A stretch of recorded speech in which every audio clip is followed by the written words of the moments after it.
Bon, ça sera une valeur plus petite que la première. Alors, I2 est 0,13 ampères, alors I1 est 0,24 ampères.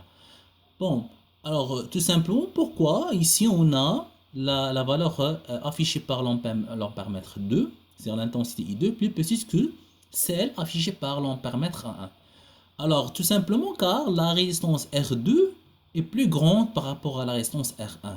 Et dans ce cas, on peut dire que dès que la valeur de la résistance est plus grande, dès que l'intensité est plus petite. D'accord? Dès que la valeur de la résistance est plus grande, dès que l'intensité du courant est plus petite. Donc, c'est-à-dire que la valeur de la résistance est inversement proportionnelle à la valeur de l'intensité du courant. D'accord? Donc, une autre remarque que on peut placer la résistance électrique dans n'importe quelle position dans le circuit. D'accord? Donc, c'est-à-dire que l'influence ne change pas. C'est-à-dire même, on peut placer la résistance électrique, par exemple, dans dans cette zone, on peut placer la résistance dans celle-là, d'accord? Dans cette zone, on peut la placer dans cette zone. Alors, donc, toujours, la résistance électrique, donc, son rôle ne change pas. Toujours, il va diminuer la valeur de l'intensité du courant électrique. Et d'accord, donc, on confirme ces idées qu'on a dit maintenant. L'introduction d'un conducteur ohmique dans un circuit en série toujours diminue la valeur de l'intensité du courant électrique.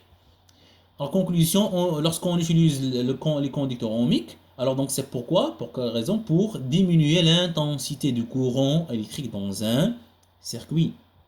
Et plus la résistance présente dans un circuit est élevée, plus l'intensité du courant électrique dans ce circuit est faible et vice-versa. C'est ça ce qu'on a dit. Dès que la résistance est plus élevée, dès que l'intensité devient plus petite. Dès que la résistance qu'on introduit est moins élevée, d'accord, donc à une valeur faible, dès que l'intensité est plus grande. La place d'une résistance n'a pas d'influence sur l'intensité du courant électrique. On peut placer la résistance de n'importe, d'accord, donc, mais toujours en série, d'accord, dans n'importe quelle place, d'accord, du circuit électrique.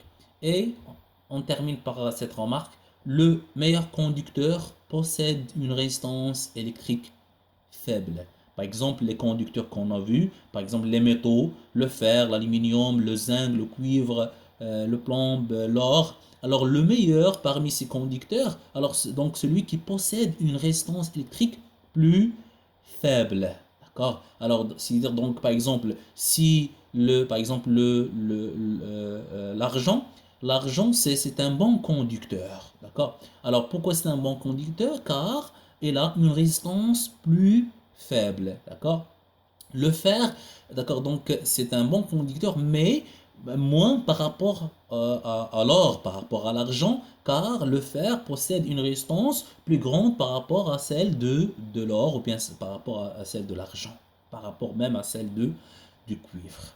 D'accord? Très bien. Alors, je pense que, d'accord, donc j'espère que vous avez bien compris cette leçon, d'accord? Et merci de votre attention.